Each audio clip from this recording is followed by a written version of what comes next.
Olá pessoal, sejam todos muito bem-vindos ao canal. Eu sou a Diana Lucas e aqui eu falo sobre filmes, séries, animações, entre outros assuntos do mundo de cinema. Às quartas-feiras nós temos o nosso podcast Rastro Púrpura, que fala sobre casos reais, criminais, né? Então, se você gosta de um desses conteúdos ou dos dois, deixa o seu like, se inscreva, comenta aqui nesse vídeo, porque isso ajuda muito o YouTube a perceber que o nosso conteúdo é relevante e ele vai mandando esse conteúdo para cada vez mais e mais pessoas. E isso tem me deixado muito feliz, porque nós estamos quase a atingir 100 inscritos e isso realmente ajuda muito o meu trabalho a ser reconhecido. Vocês me apoiam, estou quase a chegar na nossa primeira meta, então com a vossa ajuda isso é possível. Manda esse vídeo para um amigo porque isso é bastante interessante, né? Eu espero que ele goste. Um amigo que gosta de falar de filmes, principalmente filmes japoneses, que é o que nós vamos falar hoje. Então, sem mais delongas, pega essa pipoca, açúcar com açúcar e vamos pro filme de hoje.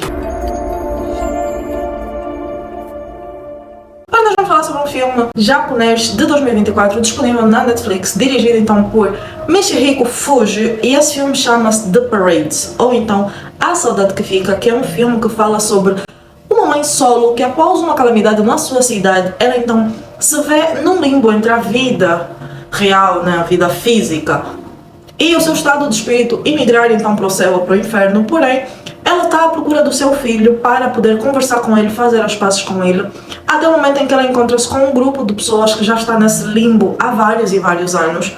Então ela fica a tentar tanto ajudar eles e eles a tentar ajudar ela para que todo mundo consiga então ir para o céu. Nesse filme nós temos pessoas bem interessantes, na verdade, como a Nozomi Magasawa, que faz de Minako, que é essa mãe solo, e nós temos também o ator Kentaro Sakaguchi, que faz de Akira, que é basicamente o segundo par com a Minako. Vocês vão entender ao longo das explicações. E esses dois, eles fazem um papel lindíssimo, belíssimo nesse filme.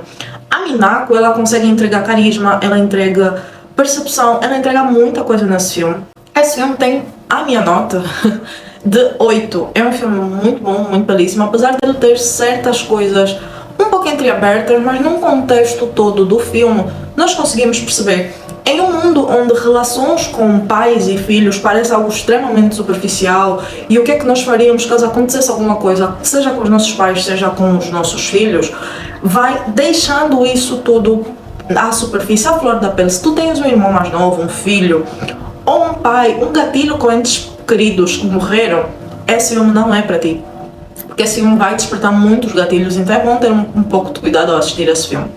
Mas sem entrar muito em spoilers, nós vamos logo para a parte de spoilers. Se você não gosta de spoilers porque você ainda não viu o filme, nós fechamos por aqui. É um filme que eu recomendo, porém tem as suas atenções que eu disse. Se você já viu, ainda não viu e ainda assim não se importa com spoilers, vamos para a sua conta e risco. Esse filme fala basicamente sobre a Minako, que depois de uma devastosa situação que aconteceu na cidade, em que muita coisa foi destruída, muita gente morreu, eu acredito que tenha sido um terremoto, talvez pela situação que ficou a cidade.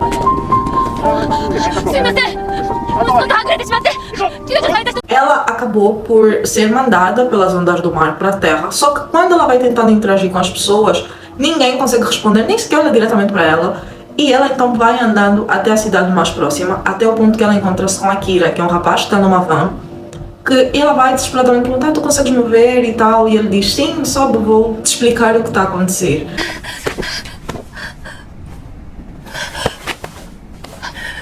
Ela não sabe, mas ela já morreu durante a calamidade, e por causa disso ela vai tentando ver o que fazer para poder reencontrar o seu filho, explicar ao seu filho que ela não é uma péssima mãe, e tentar remediar todas as situações que aconteceram.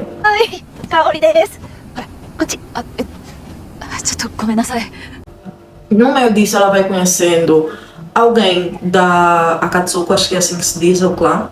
Ela vai conhecendo um cineasta que morreu antes de conseguir fechar o seu filme. Ela vai conhecer o Akira e ela vai conhecer uma barwoman. Todos eles, ao longo do filme, nós vamos conhecendo os seus problemas. Mas o ponto principal, na verdade, não é a Minako, mas a situação em si.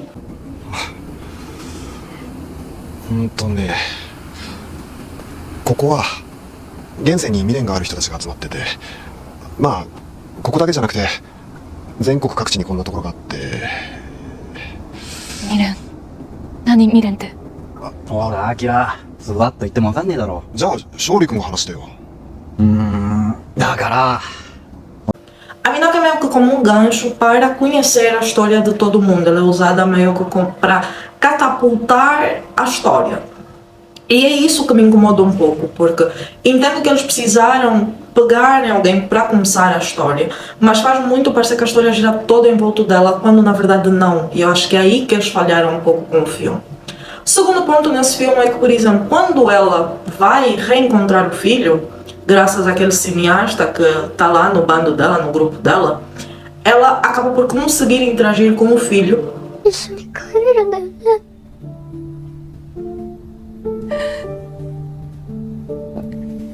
帰りたいよ。僕ずっとここで暮らすの。ごめんなさい。亮が一人にならないようにずっと見守っててあげるからね。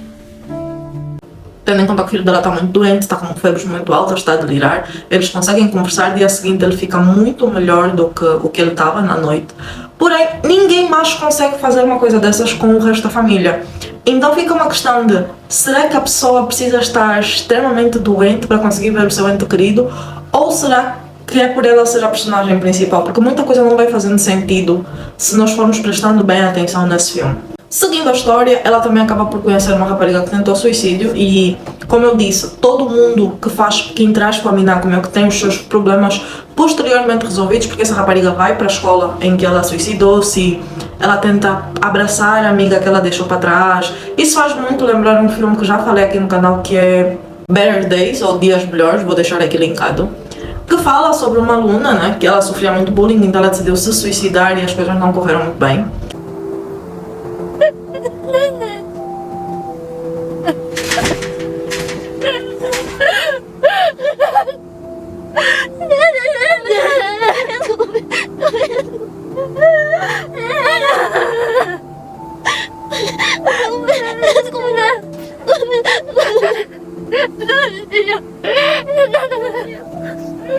Depois, a história do Akira, que é, vamos supor, a segunda personagem principal, ele era um rapaz muito doente, que gostava muito de ler e escrever para passar o seu tempo, já que ele mal conseguia sair da cama muitas vezes. E ele tinha pais analfabetos que trabalhavam numa loja, né, que eles montaram uma loja para poder sustentar. Só que quando Akira morreu, o pai dele decidiu começar a ler e escrever para poder contar a história do filho. E isso é uma coisa que o Akira se culpa muito pelo que aconteceu. 僕がその先に行けない理由なんだと思います。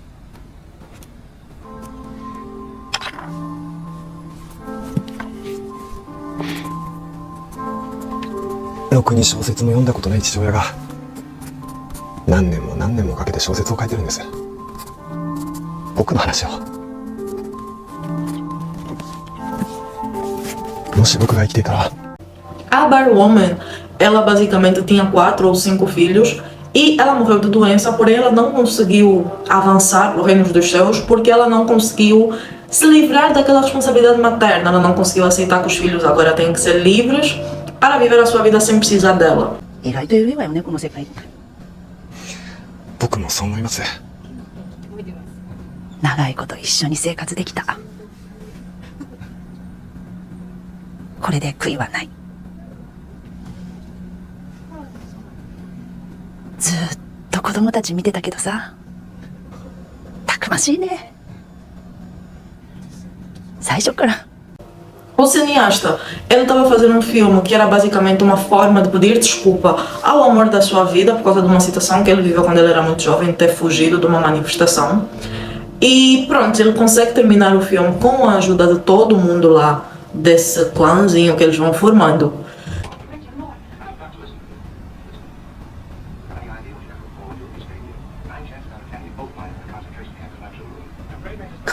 Não.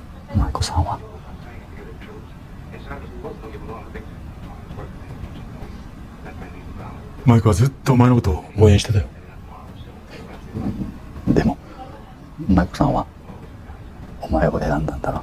E o rapaz da Akatsuko, que é o último rapaz que eu vou explicar a história, basicamente ele teve lá um conflito de clãs em que ele meteu-se à frente, ele levou uma bala, ele acabou por morrer deixando para trás o amor da sua vida, que é a sua namorada, ao mesmo tempo deixando para trás a sua família em um grande sofrimento. Depois da morte dele, o clã dele teve que se desfazer e a namorada teve que seguir a vida mesmo não querendo. Então, todos os dias que batem o aniversário da morte dele, ele vai lá para visitar essas pessoas. Até o momento em que ele percebeu que a namorada encontrou outra pessoa, mas ainda sofre muito por causa da ausência dele. E o pai que resolveu então se desfazer do clã e ainda lamenta muito a morte dele também.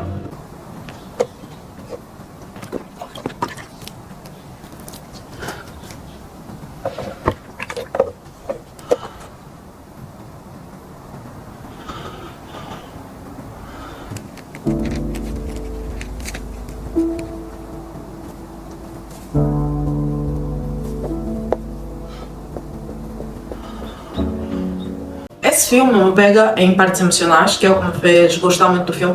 Não é um filme arrastado, não é um filme lento, muito pelo contrário, é um filme muito aconchegante, mas naquele sistema do morde e assopra, porque ao mesmo tempo que ele vai te tirando coisas de forma emocional, ele vai te soprando com pequenas falhas e má estruturação que o filme acabou por talvez ter numa visão geral, sem nos empatizarmos tanto com o filme.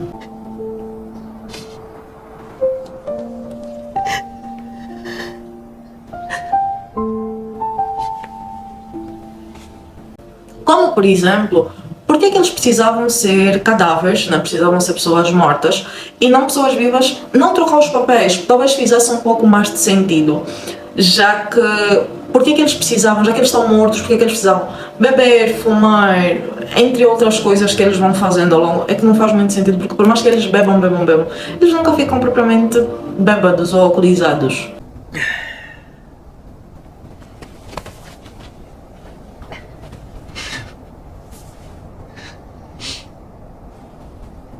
Deu para perceber então qual é a necessidade disso? Talvez uma tentativa, um hábito humano para tentar satisfazer a agonia deles estarem lá. Eu percebi isso como um ponto de crítica, mas eu gostaria de ouvir a vossa opinião caso vocês assistissem a esse filme. Um outro ponto que me pega muito é, e acho que sempre será, o facto de a Minako, ela volta para o trabalho dela, determinada parte do filme, e eles ficam a procurar, a dizer, né? Ainda não encontraram o corpo da Minako, não sabem onde é que a Minako está, então me pergunto se todos eles não tiveram o corpo encontrado. O que é muito estranho, já que, por exemplo, o rapaz da Akatsuko, ele teve o corpo encontrado, tanto que ele foi enterrado. Então me questiono por que eles não conseguem, por que ela não emergiu? E se ela não estiver realmente morta, porque em nenhum momento o corpo dela é encontrado, propriamente. Porém, no início do filme, nós vemos que ela foi arrastada pelas ondas do mar. Será que o corpo dela ficou no mar? Por isso é que nunca vai ser encontrado? São questões que o filme deixou-me a fazer, né, ao longo do período do filme. Mas é isso. Se você já viu esse filme, deixa aqui nos comentários. Se você ainda não viu, eu recomendo muito a ver. Está disponível na Netflix, apesar de não ser um dos filmes mais atrativos do mundo, pelo que eu vejo a nota dele na Netflix está super baixa a audiência, mas eu acho que é um filme muito lindo, porque ele traz muito algumas raízes do cinema primórdio, né, daquele cinema que apela muito à emoção genuína da pessoa, algo um pouco mais nu, mais cru. Lembrando que esse filme tem paisagens lindíssimas, esse filme traz uma atmosfera muito paraíso, algo muito encantado até certo ponto, principalmente o local em que eles estão, todos, um local em que a Minako e o bando dela tá. É algo que eu acho muito lindo, muito belo. Toda a ambientização do filme é uma coisa muito bela, muito significante. Mas é isso, ficamos por aqui e nos vemos no próximo vídeo.